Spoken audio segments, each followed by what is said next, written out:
16వ number జాతీయ రహదారిపై Morampudi junction వద్ద 60 కోట్ల రూపాయల వ్యయంతో నిర్మాణం చేసిన 4 వరుసల ఫ్లైఓవర్పై ఆదివారం రాకపోకలు ప్రారంభమయ్యాయి. త్వరలోనే జాతీయ రహదారిపై 4 ప్రాంతాల్లో ఫ్లైఓవర్ల నిర్మాణానికి టెండర్లు పిలిచి పనులు ప్రారంభించేందుకు చర్యలు తీసుకుంటున్నట్లు రాజమహేంద్రవరం ఎంపీ దగ్గుబాటి పురంధరేశ్వరి తెలిపారు. మోరంపూడి జంక్షన్లో తరచుగా రోడ్డు ప్రమాదాలు జరగడం, ప్రజలు మృత్యువాత పడుతుండటంతో 2002 సెప్టెంబర్ 22న అప్పటి కేంద్ర రహదారులు రవాణా శాఖ మంత్రి నితిన్ గడ్కరీ ఈ ఫ్లైఓవర్ నిర్మాణానికి శంకుస్థాపన చేయడం జరిగింది. ఈ ఫ్లైఓవర్ నిర్మాణ పనులు పూర్తి కావడంతో ఆదివారం మధ్యాహ్నం ఎంపీ దగ్గుబాటి పురంధరేశ్వరి, రాష్ట్ర పర్యాటక, సాంస్కృతిక, సినిమాటోగ్రఫీ శాఖల మంత్రి కందుల దుర్గేష్, రాజమహేంద్రవరం రూరల్ సిటీ ఎమ్మెల్యేలు గోరంట్ల బుచ్చయ్య చౌదరి, ఆదిరెడ్డి శ్రీనివాస్ రిబ్బన్ కత్తిరించి వంతెనపై రాకపోకలు ప్రారంభించారు. ఈ సందర్భంగా దగ్గుబాటి మాట్లాడుతూ బొమ్మూరు, లాలా చెరువు, కవలగొయ్యి జంక్షన్, దివాన్ చెరువు, వేమగిరి ఏరియాల్లో ఫ్లైఓవర్లకు నిధులు మంజూరయ్యాయని, డిజైన్ మార్పు చేయడం జరిగిందని, త్వరలోనే ప్రారంభిస్తామన్నారు. సర్వీస్ రోడ్ల నిర్మాణ పనులకు వీలుగా పై వంతెన ప్రారంభించామన్నారు. ఫ్లైఓవర్ల నిర్మాణానికి నిధులు మంజూరు చేసిన కేంద్ర మంత్రి నితిన్ గడ్కరీకి ధన్యవాదాలు తెలిపారు. మంత్రి కందుల దుర్గేష్ మాట్లాడుతూ రహదారిపై ఒత్తిడి, ప్రమాదాల నివారణకు ఈ ఫ్లైఓవర్ ఉపయుక్తంగా ఉంటుందన్నారు. ప్రధాని మోదీ, నితిన్ గడ్కరీలకు కృతజ్ఞతలు తెలిపారు. గోరంట్ల మాట్లాడుతూ దివాన్ చెరువు నుంచి పొట్టిలంక వరకు సర్వీస్ రోడ్డు నిర్మాణం చేయాల్సి ఉందన్నారు. ఆదిరెడ్డి మాట్లాడుతూ గత పాలకులు పబ్లిసిటీ, హంగు, ఆర్భాటం చేసేవారని, తాము అలాంటి పనులు ఎప్పుడూ చేయబోమని, ప్రజలకు ఉపయోగకరమైన పనులు చేయడానికి ఎన్డీఏ కూటమి ప్రాధాన్యత ఇస్తుందన్నారు. కార్యక్రమంలో టీడీపీ, బీజేపీ, జనసేన నాయకులు అనుశ్రీ సత్యనారాయణ, మత్సేటి ప్రసాద్, మార్ని వాసుదేవ్, కొల్లవలసి హారిక, యనుముల రంగబాబు, మజ్జి పద్మ తదితరులు పాల్గొన్నారు. అందరికీ నమస్కారం.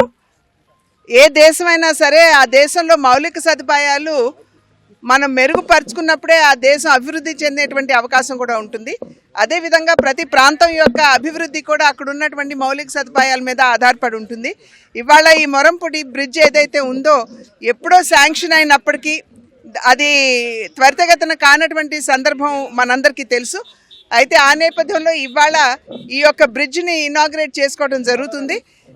అయితే ఈ బ్రిడ్జ్ మీద వాహనాల రాకపోకలు మొదలైన తర్వాత పక్కన ఉన్నటువంటి సర్వీస్ రోడ్స్ ఏవైతే ఉన్నాయో అవి కూడా చాలా ఇబ్బందికర పరిస్థితిలో ఉన్నాయి. కనుక ముందు ట్రాఫిక్ని ఇటు డైవర్ట్ చేసి బ్రిడ్జ్ మీదుగా ఆ తర్వాత సర్వీస్ రోడ్స్ని చేయటం జరుగుతుంది. అదేవిధంగా దీని మీద ఉన్నటువంటి 4-5 బ్రిడ్జెస్ ఏవైతే ఉన్నాయో, ఐటీసీ కావచ్చు, లేకపోతే బొమ్మూరు కావచ్చు, వేమగిరి కావచ్చు, ఇవన్నీ కూడా ఇప్పుడు దివాన్ చెరువు, ఇవన్నీ కూడా ఇప్పుడు మళ్ళీ టెండర్స్ పిలిచే స్థాయిలో అవన్నీ కూడా ఉన్నాయి.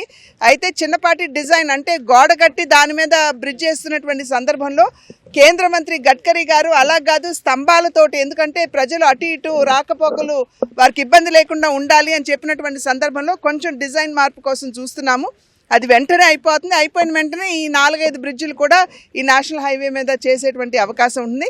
గడ్కరీ గారికి ప్రధానంగా నేను ధన్యవాదాలు తెలియజేస్తున్నాను. వారు అన్ని విధాలా కూడా రాష్ట్రానికి తన సహకారాన్ని అందిస్తున్నటువంటి సందర్భంలో వారికి నా ధన్యవాదాలు తెలియజేస్తున్నాను. రాజమండ్రి మాత్రమే కాకుండా రాజమండ్రి పరిసర ప్రాంతాల అందరి చిరకాల వాంఛ ఇక్కడ మోరంపూడి దగ్గర ఒక ఫ్లైఓవర్ ఉండాలనేటువంటిది. కారణం ఏంటంటే మనందరం ప్రత్యక్షంగా చూసాం, అనేక యాక్సిడెంట్లు ఈ ప్రాంతంలో జరిగినాయి. దానికి ఏ రకమైనటువంటి ఇబ్బంది లేకుండా కేంద్ర ప్రభుత్వం, ముఖ్యంగా నరేంద్ర మోడీ గారి నాయకత్వంలో గడ్కరీ గారు, అదేవిధంగా మన లోకల్ ఎంపీ గారు శ్రీమతి పురంధేశ్వరి గారు, వీరందరి కృషి వల్ల, అదేవిధంగా స్థానిక నాయకులు బుచ్చయ్య చౌదరి గారు, మన మిత్రులు ఆదిరెడ్డి వాసు గారు అందరం కలిసి ఇవాళ దీన్ని ప్రారంభించుకుంటున్నామంటే ఇది రహదారి మీద ఉండేటువంటి ఒత్తిడిని తగ్గించే విధంగా, ప్రమాదాలను నివారించే విధంగా ఈ కార్యక్రమాన్ని మనం ఏర్పాటు చేసుకోగలుగుతున్నాం. ఇది చాలా ఆనందకరమైనటువంటి విషయం. ఇదే విధంగా ఇంకెక్కడైతే ఎక్కువ ప్రమాదాలకి ఎక్కువగా ఉండేటువంటి పరిస్థితులు ఉన్నాయో అక్కడ కూడా ఇలాంటి ఫ్లైఓవర్లు వేసి తద్వారా మనం ప్రజల మాన ప్రాణ రక్షణ అన్నీ కల్పించే విధంగా మనం చూడాల్సిన బాధ్యత మన మీద. ఏదైతే ఈ యొక్క మౌలిక వసతులు, ఈ ఫ్లైఓవర్స్ కానీ రోడ్స్ కానీ ఏదైతే ఉన్నాయో అవన్నిటిని కూడా నిర్మించే బాధ్యత కేంద్ర ప్రభుత్వం, రాష్ట్ర ప్రభుత్వాల బాధ్యత. దీంట్లో ప్రజాప్రతినిధి యొక్క పాత్ర, వాటిని పర్యవేక్షించి కేంద్రంతో రాష్ట్రంలోని ఏదైతే ఉన్నాయో వాటిని అనుసంధానంగా ముందుకు తీసుకెళ్ళడం. ఒకటే చెప్తా ఉన్నాం రాజమండ్రి ప్రజలకి, ఈరోజు మారంపూడి ఫ్లైఓవర్ని ఓపెన్ చేసుకుంటా ఉన్నాం. ఏ విధంగా జరిగింది? గత 5 సంవత్సరాలు ఒక ఇటుకి పడిన, ఒక కాంక్రీట్ వర్క్ జరిగిన, ఒక పిల్లర్ పెట్టినా ఏ విధంగా జరిగింది? మేము ఆర్భట్టాలకి దూరంగా, పబ్లిసిటీకి దూరంగా ప్రజలకు ఏది మేలు జరుగుతుందో ఆ కార్యక్రమాలు చేసుకుంటూ వెళ్తా ఉన్నాం. ప్రధానమంత్రి నరేంద్ర మోడీ గారికి, అలాగే ఈ శాఖకు సంబంధించిన మంత్రి నితిన్ గడ్కరీ గారికి, గౌరవ పార్లమెంట్ సభ్యురాలు పురంధేశ్వరి గారికి, అలాగే భవిష్యత్తులో ఇవన్నీ కూడా అవడానికి సహకరించవలసిందిగా గౌరవ ముఖ్యమంత్రి నారా చంద్రబాబు నాయుడు గారికి, ఉప ముఖ్యమంత్రి పవన్ కళ్యాణ్ గారికి వేడుకుంటా ఉన్నాం. వాళ్ళందరూ కూడా చేస్తారని కూడా ఆశిస్తూ ఉన్నాం. మరలా ఇది కొత్తగా శాంక్షన్ చేసుకొని రావాల్సిన పరిస్థితి వచ్చిందంటే కారణం ఒక ఔటర్ రింగ్ రోడ్డు వంకతోటి దీన్ని ఆపేశారు.